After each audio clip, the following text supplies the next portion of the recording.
All right, good evening, everyone. It is December 26th. It's about 10:43 at night. So, yesterday was an interesting day with some plumbing around the house.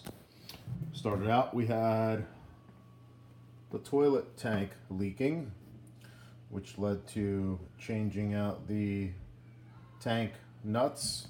Got these at the Home Depot.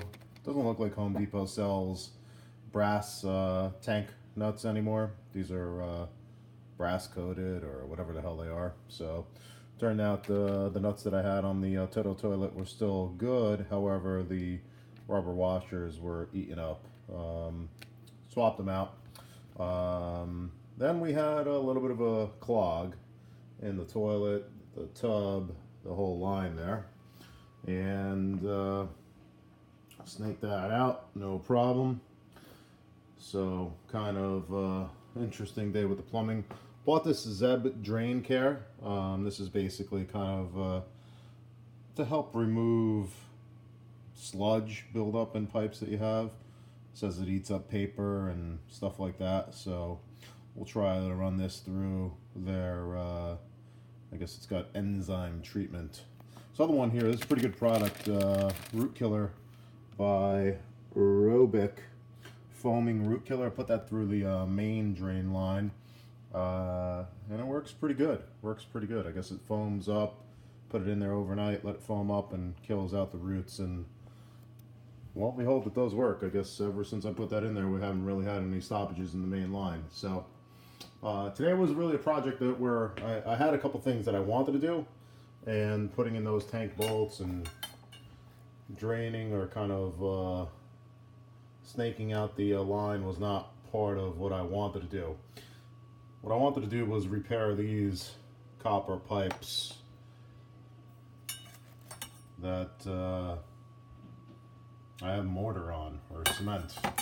A couple years back, I had PSE&G come out here while I was away, or my wife had them come out here, because we had carbon monoxide. They cleaned up the main exhaust line here for the boiler and the hot water heater, and they re-cemented everything in. When they re-cemented everything in, they let the mortar fall and drop all over the piping, and basically these half-inch lines that I had over there were covered with specks and big chunks of mortar. After a little while, I guess, kind of looked to get a little bit worse, got a little bit of green corrosion around it, and decided to change them out. This area over here was also affected.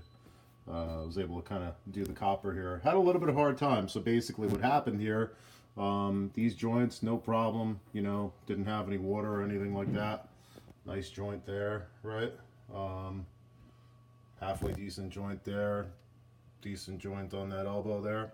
But basically this elbow was a little bit of a bitch. I had to take this apart because I couldn't get the water to drain out, drain the boiler. I guess this is a check valve or backflow valve. Water just wouldn't go away, and if you ever sweat a copper pipe, you can't sweat it if there's water in the line.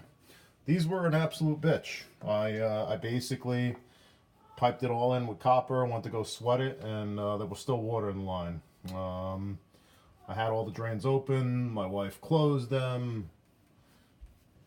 It's a whole nother story, but basically they didn't drain out fully by that time. Again, I had it all piped in with copper, ready to sweat, and couldn't get the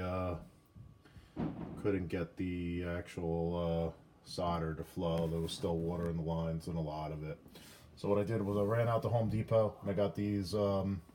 These are female half-inch adapters to PEX, half-inch sweat to PEX, and I already had these crimps and the tool to do the crimping, but I never used them. I've used shark bites a few times, just because it was easier, and basically because sometimes you can't get the water to stop flowing. So these worked out good. Basically what happens here is because you have an open air gap, you're able to sweat it out and the water is going to steam out. I should have put the bread in the line. I've done that a few times and it actually works out good. I know it's not professional, all that horse shit, but it does work out good when you put a little bit of Wonder Bread or whatever in the line. It'll kind of give you a temporary stop, and then once you turn the water back on, it'll really won't harm anything. I should have done that, but quite honestly, when I piped this in all copper, I thought it was pretty much drained out, but it wasn't. So anyway, I'm glad I kind of went through and did this. You know, basically sweating these on because the water would steam out, no problem. Copper held in, or the flux and the solder held in, no problem. So we were good, and kind of made these connections up. The tool to crimp these on sucks. I'm going to show you that here in a second. So if you guys are thinking about getting these, this style of crimping system, I'll show you the tool, and I would not recommend buying the tool that I have. So we kind of clean this all up. It's nice, not a big deal. Do have a little bit of mortar up on that pipe, but that's a pretty heavy duty, I guess 1.25 inch copper piping, and that's low pressure because it's from the heating system. You know, probably not as big of a deal with that mortar there. I don't think it's going to be that big of a deal, or not a big deal right now. Eventually it will be, but I don't want to go and sweat 1.5 inch copper pipe just yet. You know, that's not that it's winter. I don't want to drain out the whole heating system and stuff. That's beyond these 2 check valves here. So these are supply lines, right? So these are constant pressure. I've got at least 90 psi here. So I thought it was important to kind of eliminate these copper pipes here because they were under constant pressure, and the velocity of the water actually makes a difference. Kind of sucks because I went out and I bought the Type M, or the blue copper. I had it all ready to go, piped in, you know. Didn't work out. Would have been nice to have the copper in there, but again, I couldn't get the water out. Type L. So 15 bucks, 10-foot section. A little bit more heavy, I guess heavier duty than the Type M. So this pipe here, 10-foot section of PEX piping, or whatever the hell it's called. It's about $3. The fittings are obviously a little bit more expensive, but a little bit easier to work with. And you know, solder is not cheap anymore. Gas ain't cheap anymore. So going with the PEX might be a good way to go. I think that's, I'm going to kind of switch over. Here's that that tool that I was talking about, the Apollo PEX cinch clamp tool, fastening tool. This thing absolutely sucks. If I could return it, I would, but I think I bought it on Amazon or something. I don't think I could return it. Doesn't have the UPC there. That's, you know, gonna, they sell this at Lowe's, but I don't think it's the same UPC number there, so kind of fucked on that one. But if you had all the room in the world, this tool wouldn't be that bad. But when you're doing plumbing, you're usually in a tighter spot, and this thing is a pain in the fucking ass to use, so I would not recommend this at all. They use one, or I've seen one that's like a, kind of like a, almost like a plier set, or kind of like a gun type of setup, and that works. That seems to be a much better tool, a little bit more expensive. I don't know why the hell I didn't get that. It was probably only 10 bucks more or something, but using this tool is not the best. It works, but if you're in a tight spot, it's not gonna work for you possibly, and just getting it to start is a real pain in the ass. You got to get both hands on it. It's a pain in the nuts. So mandatory PBR break here. These torch tips are awesome. Got an acetylene torch, and these things are great. You know, the small one, really, for sweating 1/2 inch, 3/4, maybe even 1 inch is fine. This big monster, I mean, you're gonna burn and cook shit up pretty quick. Here's the 1/2 inch crimp rings, or cinch clamp rings is what they call them. So got those off of Amazon as well a long time ago. Bought this tool a while back, over a year ago, never used it. You know, and then to continue our plumbing for the day, swap this bitch out.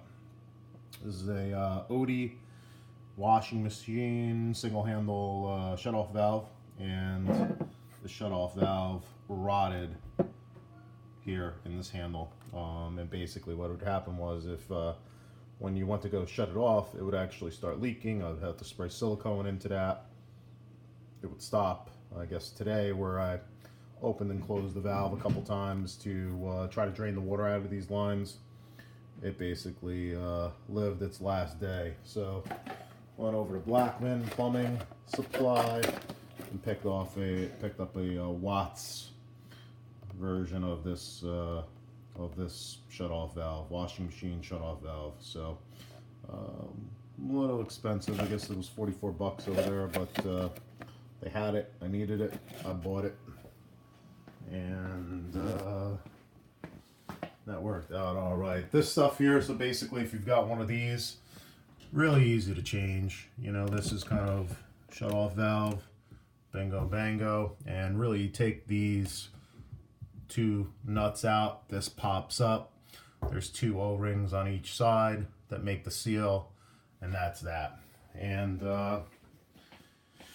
actually, it's a little bit of a pain in the ass to take these two flathead or slotted screws out. They're heavy duty screws, and they've got a little rubber washer on each of them as well.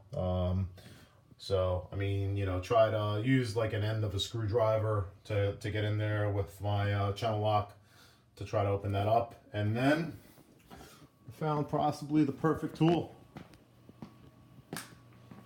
to undo that bolt. It's my plumbing toolbox. Couple rags here that I use to wipe off solder when I need to. These are leather chamois, and basically I wet those up, use them as a fire block if I need to, and also to kind of wipe the solder off. Give you a little bit of review on my toolbox here. I got some goodies in there. Torches, 3/4 inch PEX fitting, and you know, other fittings, shut off valves, and little torch tip for a little bottle. These bad boys, I bought these from Blackman as well. They were like $1.40, so I think I paid a little bit much on the valve, but got a deal on these little things. I've paid over $3 for these things in the past. You know, opened up the boiler drain and obviously couldn't get the damn fucking thing to shut off afterwards. Got my PEX removal tools. Let's see what the hell we got in this one here.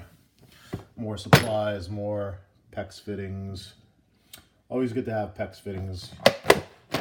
You never know what the hell is going to happen when you're doing a job. Here we go. We got some tools in here. Bunch of 1/2 inch shut off valves, a boiler drain here, or silcock, or whatever the hell you want to call it. You know, all a bunch of goodies.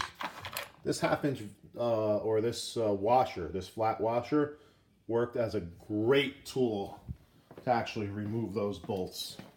Excellent tool to remove those bolts. Basically, I was able to get this, put this right into this slot here, put my wrench on it, and bang, you can break that free or tighten it up, no problem. So that worked out great, much better than using an actual flathead screwdriver. You're never going to be able to get an actual good grip on a flathead screwdriver on that. Here's the rest of my goodies here. You know, nice little hacksaw or saw there to cut PVC. Bunch of goodies here, cutters and quick cutters and cleaning tools. Got my flux, big old thing of flux here, utility flux, good stuff from Plumbing Supply. Love this stuff. This is probably the best sealing stuff that I've ever used. Much better than that Mega Seal or Mega Lock like this stuff way better. It's got actual Teflon paste in it. I like this way better. Good stuff. More fittings. Good emery cloth.